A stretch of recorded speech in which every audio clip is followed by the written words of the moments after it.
E aí pessoal, tudo bem? Vamos lá para mais um vídeo. Esse aqui é o primeiro de processo penal. Eu vou aproveitar para falar da banca. Os temas tratados vão ser sistema processuais penais, princípios processuais penais e lei processual penal, tá? Antes de começar sobre a banca, eu queria fazer de novo uma explicação rápida sobre qual é a proposta desses vídeos, quais são as propostas desses vídeos. Criar um roteiro e uma forma de revisão para você de estudo, tá? Um resumo, um roteiro, uma revisão de estudo, para que você não perca tempo além do curso, da leitura. Eu quero que você pare assim no seu tempo extra. Você está voltando do trabalho ou está tomando café, você assiste esses vídeos ou como roteiro para o estudo que vai começar ou como revisão, tá bom? Vamos lá. E sobre o tempo que eu gastei para processo penal. Eu acho que até a prova, gente, contando agora que a gente está na semana do dia 3 de março, até a prova a gente não tem muito mais que 7 dias para estudar processo penal, sendo realista.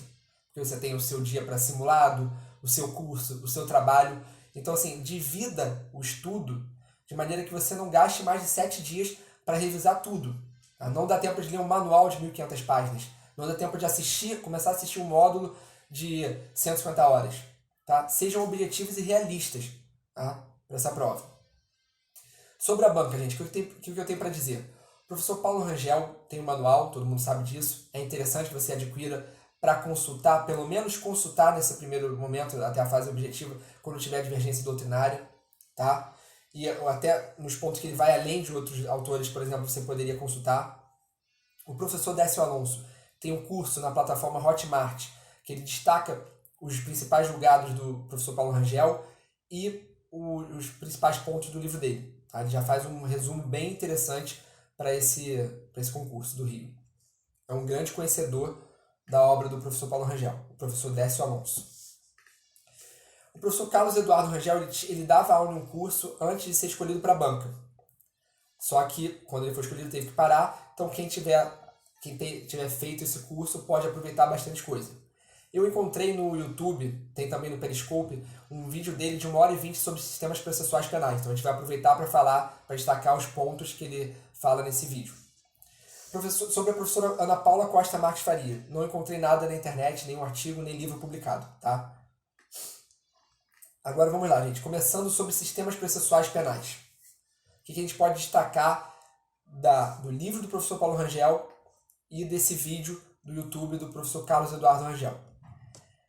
Gente, antes de falar do que eles destacam, a gente tem que lembrar que o pacote de crime ele reforçou o sistema acusatório, as características do sistema acusatório no Brasil. Por quê? O juiz, por exemplo, agora não pode mais deferir de ofício medidas cautelares na fase pré-processual.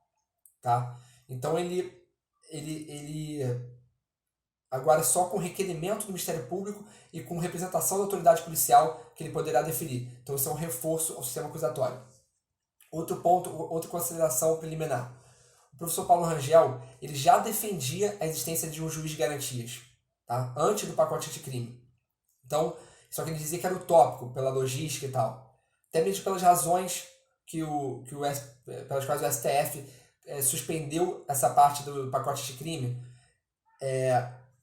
pelas mesmas razões, né, que o STF suspendeu essa parte do pacote de crime. O professor Paulo Rangel entendia que era utópico a criação de juiz de garantias, mas defende isso. Ele entende que é muito salutar para o processo penal e que se o juiz, por exemplo, tem contato com prova pré-cautelar, ele não deveria ser o juiz que vai julgar a ação penal. Tá bom? Sobre o vídeo do professor Carlos Rangel, que a gente tem para destacar dentro de sistemas processuais penais. Ele diz, na verdade, sim, não só dentro dos sistemas processuais penais, em conceitos introdutórios. Ele diz que o processo penal não deve ser estudado dentro de uma teoria geral do processo. Estuda o processo civil, uma teoria geral que serviria para o processo civil e o processo penal. A gente tem conceitos diferentes, condições da ação diferentes, então ele deve ser visto como um ramo autônomo das ciências jurídicas. Tá? Não deve ser estudado em conjunto com o processo civil. A gente, por exemplo, não tem lide no processo penal. Tá? A gente tem não tem uma pretensão resistida. A gente tem pretensão acusatória como um caminho necessário para a pretensão punitiva. Tá? Preste atenção nessas expressões que ele utiliza. São interessantes para você numa prova objetiva, numa prova discursiva e numa prova oral, para você citar, tá bom? Não tem como a gente transpor para ele essa ideia de credor, MP, devedor, réu, pretensão resistida, pretensão punitiva. Não dá, tá? A pretensão acusatória, o direito potestativo de acusar, é o meio necessário para a pretensão punitiva. E esse é o eixo do processo penal, diferente do processo civil. Vamos lá.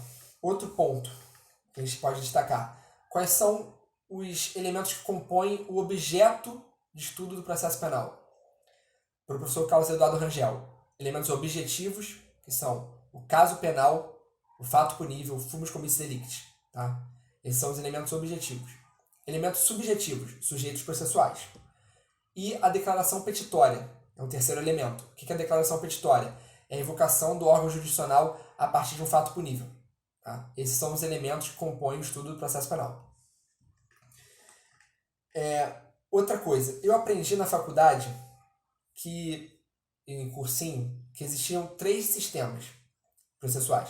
O acusatório, o inquisitivo e o misto ou francês. O professor Paulo Rangel e o professor Carlos Eduardo Rangel, eles não concordam com essa classificação. Tá? Para eles não há que se falar em sistema misto, porque não existe sistema puro. O sistema acusatório não é puro, o sistema inquisitivo não é puro. O que a gente tem que avaliar é a preponderância. São como ele diz, o núcleo fundante do sistema, para saber qual sistema, como classificar aquele sistema. Tá? Agora, sistema puros, acusatório puro, inquisitivo puro, para o professor Carlos Eduardo Rangel é só um emblema histórico. Tá? Não existe essa divisão pura, essa divisão exata. Qual é, para o professor Carlos Eduardo Rangel, o núcleo fundante do sistema inquisitivo? É a gestão da prova, que fica a cargo das partes numa dialética que ocorre ao longo do processo, e eles vão produzindo prova com contraditório, cada um produzindo as provas que entende pertinentes, e aí essa gestão da prova, que fica a cargo das partes durante o processo, que é o núcleo fundante do sistema inquisitivo.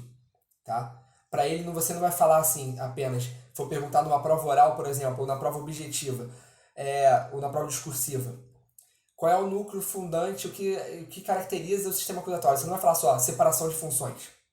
Tá? Você faz essa introdução de que não existe um sistema puro e diz que é necessário identificar o núcleo fundante. Qual é o núcleo fundante? A gestão da prova.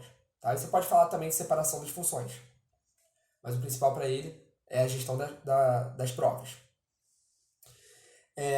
Um exemplo do que o Paulo Rangel cita para provar que a gente tem resquícios do sistema inquisitivo é o artigo 7º da Lei de Crimes contra a Economia Popular, o artigo 56.2 do CPP, dê uma lida. Artigo 3º da Lei de Interceptação Telefônica. Ele cita esses exemplos para mostrar que a gente tem resquícios do sistema inquisitivo e nosso sistema não é puro. Tá? O que mais que a gente pode falar aqui? O professor Carlos Eduardo Rangel ele faz uma evolução histórica, ele explica, né, a evolução histórica dos sistemas e diz que não começa, né, isso é histórico, tem comprovação histórica, não começa, como a gente pensa, pelo sistema inquisitivo e passa para o sistema acusatório. Não é isso. Na Grécia Antiga era o que preponderava o sistema acusatório, as características do sistema acusatório, porque existia essa diferença, separação de funções, gestão da prova, tá? Então na Grécia Antiga tinha o sistema acusatório, o sistema inquisitivo ele ganha força durante a Idade Média com o direito canônico e depois, hoje em dia, nas democracias a gente tem o sistema acusatório predominando nas democracias. Aí cuidado que, por exemplo, caiu numa prova do Mato Grosso do Sul para delegado. Olha a assertiva. Historicamente, houve uma evolução linear do inquisitivo para o acusatório. Tá certo isso? Não tá certo. Tá? A gente teve o acusatório, inquisitivo, há momentos de, por exemplo, ditadura que volta para uma característica mais para o inquisitivo, imperialismo, absolutismo. Então a gente tem que entender que, de acordo com o professor Carlos Eduardo Rangel, na Grécia Antiga tinha o acusatório, na Idade Média mais o inquisitivo, hoje em dia mais o acusatório nas democracias. Então não é de uma forma linear que houve uma evolução de um para outro e a gente teve uma preponderância absoluta de um depois do outro. Não está certo isso, tá bom? Quais são as principais características do sistema acusatório de acordo com o livro do professor Paulo Rangel e de acordo com o vídeo do professor Carlos Eduardo Rangel? Separação das funções, gestão probatória, atividade dialética entre as partes, isonomia processual, publicidade, livre convencimento motivado, imparcialidade do julgador, contraditório e ampla defesa. Meio de impugnação do julgador também, por exemplo, impedimento de suspeição, e segurança jurídica travestida na coisa julgada. Então são muitas características. Vou repetir rapidamente, mas você ouça de novo o vídeo, pause para fazer essa anotação. Separação das funções, gestão probatória, isonomia processual, publicidade, livre convencimento motivado, imparcialidade do julgador, contraditório e ampla defesa, meio de impugnação do julgador, segurança jurídica. Tá? São as características que eles ressaltam tanto nesse vídeo quanto no livro do professor Paulo Rangel. Outro ponto que o professor Carlos Eduardo Rangel fala no vídeo dele ele faz a pergunta: existe ampla defesa no inquérito, na fase pré-processual? Existe ampla defesa? Aí ele falou, ele explica, não seja pobre na sua resposta. Não existe, porque a Constituição fala que de ampla defesa e contraditório em processo, e o inquérito seria um procedimento. Isso é uma interpretação literal que para ele não. A gente sabe que é o método mais pobre de hermenêutica. Então, ele fala para também se ater à adjetivação, por exemplo, que no processo... por exemplo, aqui, deixa eu ver um outro ponto que ele cita.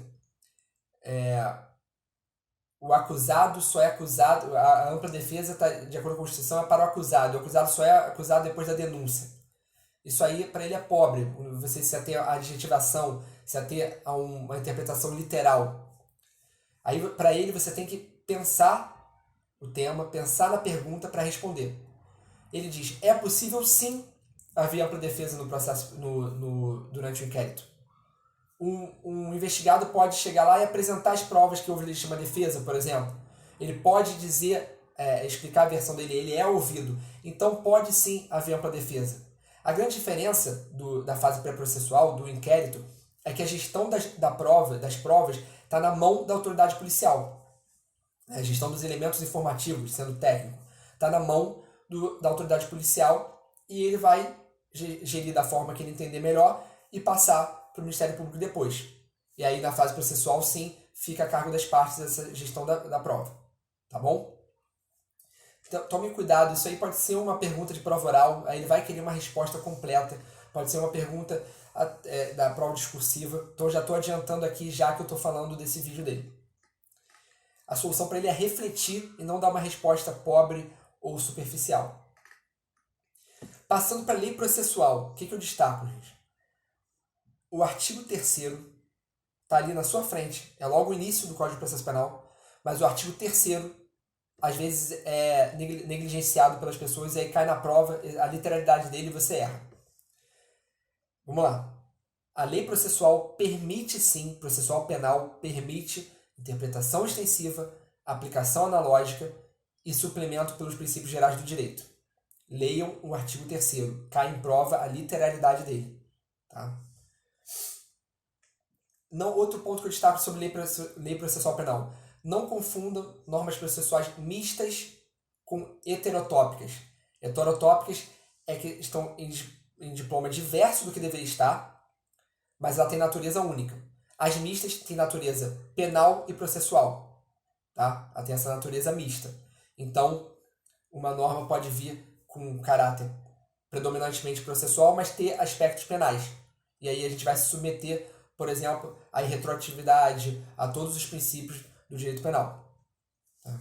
A anterioridade. Por exemplo, outro ponto sobre lei processual penal, que na verdade sobre competência para legislar sobre lei processual penal. Caiu na prova para delegado do Mato Grosso do Sul, que eu destaco aqui ainda dentro desse ponto lei processual penal. Vou ler a assertiva para vocês. Em questões específicas de direito local, os Estados-membros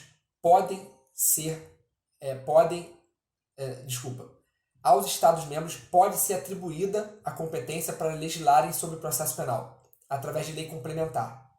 Tá certo isso, tá? Então, sobre questões específicas de direito local, o Estado-membro pode ter competência atribuída por lei complementar para legislar sobre o processo penal. Tá bom? Caiu na prova de delegado do Mato Grosso do Sul de 2017. Pra você ver como cai letra de lei, letra da Constituição, tá? Como é o caso dessa questão que eu citei aqui. Sobre o princípio, gente, o que eu posso citar? Sobre o princípio do lemo tenetur sine tegere, o direito ao silêncio. O Paulo Rangel, eu não vou explicar todos os princípios, nem falar tudo sobre um princípio. Eu vou citar os pontos que eu acho mais importantes. O Paulo Rangel, ele é contra a condução coercitiva, a possibilidade de condução coercitiva, e não aceita a ideia que pode ser uma medida cautelar desvinculada da oitiva do conduzido, tá? Que é defendido por alguns autores e até interessante para a nossa carreira de delegado de polícia. Mas ele não concorda com isso. Tá? E a gente sabe que teve decisão do STF proibindo a condução coercitiva. Não é verdade? Condução coercitiva do investigado para ser ouvido.